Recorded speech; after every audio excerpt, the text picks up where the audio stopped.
Hello everyone, welcome back to my channel. तो guys, कुछ कपड़े हमारे पास ऐसे होते हैं कि हम ना तो बाज़ार में एक एक छोटी मोटी चीज़ों को लेके भाग सकते हैं कि ये करवाना है वो करवाना, और ना ही हम फेंक सकते हैं।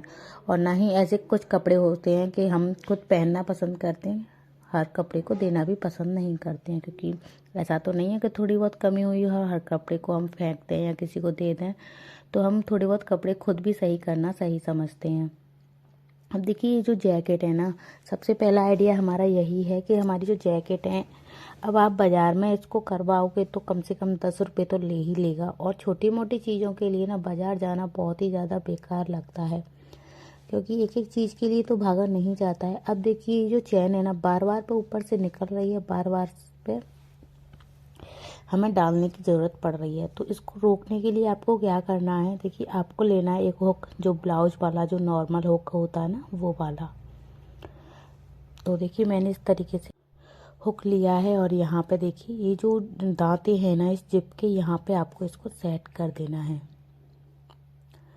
तो इस जिप को मैं यहाँ पे इस तरीके से बिल्कुल जो दांत है उनके ऊपर ही आपको सेट करना, जरा सा मतलब दूसरा दांता जो लास्ट हो रहा है दांता चैन का, उससे ही टच करते हुए।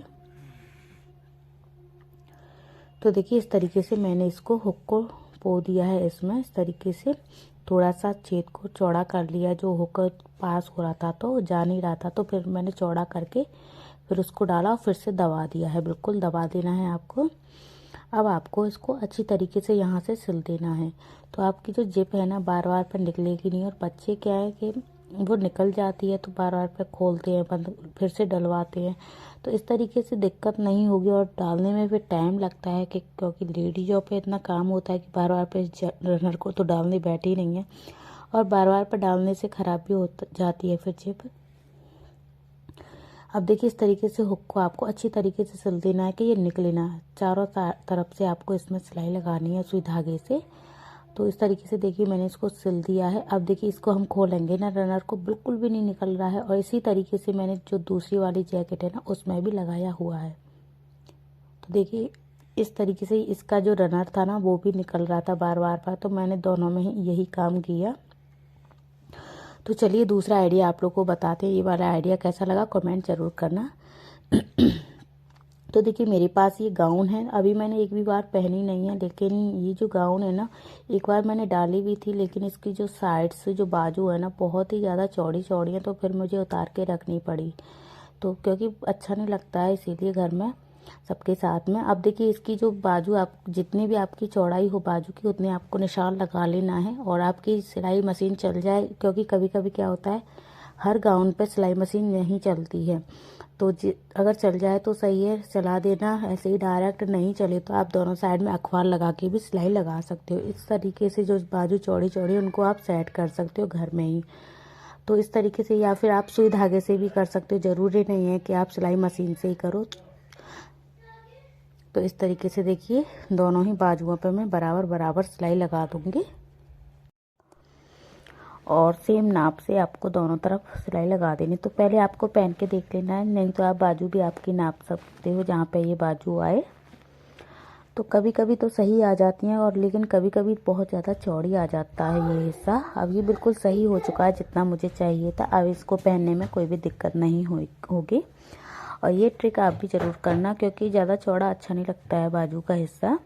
अब देखिए, ये पैंट थी, इसमें जो छल्ले पड़े हुए थे यहाँ पे इस जगह पे, तो मैं भी बहुत टाइम से कंफ्यूज थी कि यहाँ पे अब मैं क्या करूँ। लेकिन फिर मुझे आइडिया आया कि सुई धागे से इसको हम सिल दें तो इससे अच्छा सा लुक भी आ जाएगा, और इसका जो लुक है खुला खुला, वो भी भद्दा नहीं लगेगा।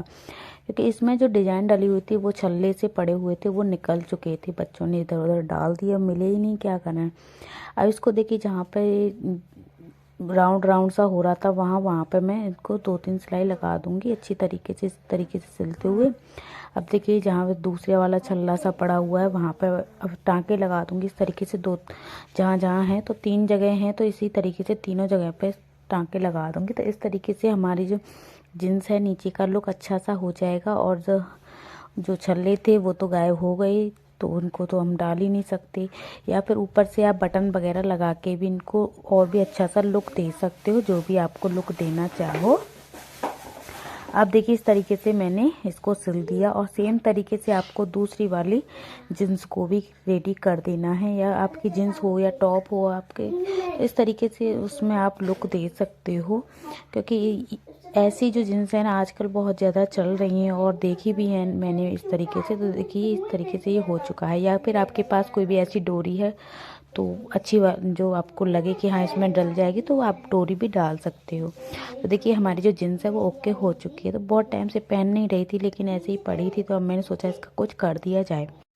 अब अगला आइडिया है हमारा, देखिए फटे हुए सॉक्सों का। तो देखिए अक्सर हमारे पास सॉक्स होते हैं बच्चों के या हमारे, और कभी कभी क्या होता है एक सॉक्स उसमें से फट जाता है थोड़ा बहुत, तो बच्चे जो है पहनते नहीं हैं, ना ही मतलब एड़ी वगैरह निकलती हैं तो और ज़्यादा फट जाता है। लेकिन उसको थोड़ा रोकने के लिए आपको तुरंत उसको सिल देना है, नहीं तो क्या होता है कि अगर थोड़ा भी छेद हो जाए ना तो वहीं से ही फटता हुआ चला जाता है। तो आप सिल दोगे तो वो फटेगा नहीं और थोड़े बहुत दिन और आप पहन सकते हो फिर उससे। और जो आपका दूसरा सॉक्स है तो दोनों ही कोई आप फिर पहन सकते हो थोड़े बहुत दिन, और आपके जो सॉक्स है फिर से पहनने लायक हो जाते हैं। नहीं तो जो फट जाते हैं ना वो एड़ी वगैरह निकलती हैं तो अच्छे नहीं लगते हैं, और ज़्यादातर एड़ियों पे से या उंगलियों पे से ही फटते हैं। अब देखिए अगला आइडिया हमारा, देखिए अक्सर बच्चे की जो पजामी होती हैं वो कमर पे से लूज हो जाती है, मतलब कि इलास्टिक ढीली हो जाती है। तो ये देखिए सारी की सारी जो पजामी है इनकी इलास्टिक जो है सारी की सारी ढीली हो चुकी है।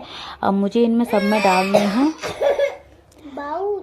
अब देखिए इसमें एक मैंने ली है और इसमें देखिए थोड़ी सी जगह कर ली है और इसकी जो सिलाई है वो निकाल ली है थोड़ी सी, और जो अंदर इलास्टिक पड़ी हुई थी वो मैंने निकाल दी है। और जिनमें कम जगह स्पेस है उनमें आप बड़ी वाली सुई की सहायता से या फिर छोटी वाली जो सेफ्टी पिन आती है उसकी सहायता से डाल सकते हो। लेकिन मैं देखिए इस तरीके से अब आपको कमर का नाप ले लेना है इलास्टिक लेते हुए, और देखिए कमर से ही मैंने नाप लिया जो सही पजामी थी उससे। और इस तरीके से इसमें मैं इस इलास्टिक को डाल दूंगी, और फिर आपको इसमें नॉट लगानी है तो नॉट भी लगा सकते हैं, नहीं तो सिलाई मशीन से भी इलास्टिक को सिल सकते हो। तो इस तरीके से आप फिर से पहनने लायक पजामी को कर सकते हो। पजामी आपकी हो या बच्चे की हो, इलास्टिक तो आपको इसी तरीके से ही डालनी है। तो जो भी सारी की सारी पजामी है ना इनमें सब में मुझे इलास्टिक डालनी है, लेकिन आपको एक ही मैं डाल के मैं दिखा रही हूँ। और गाइज आप लोग को हमारे आइडिया कैसे लगे कमेंट करके ज़रूर बताना। वीडियो अच्छी लगी हो तो लाइक करना, शेयर करना और चैनल को भी सब्सक्राइब करके बेल के आइकन को प्रेस जरूर कर लेना। और देखिए इस तरीके से जो इलास्टिक थी वो मैंने निकाल दी और ये हमारी पजामी जो फिर से पहनने लायक हो चुकी है। और देखिए इसी तरीके से आप अपने कपड़ों को न्यू बना सकते हो, दोबारा से पहनने लायक कर सकते हो। जो हमारे थोड़े बहुत बेकार हो जाते हैं उनको आप फिर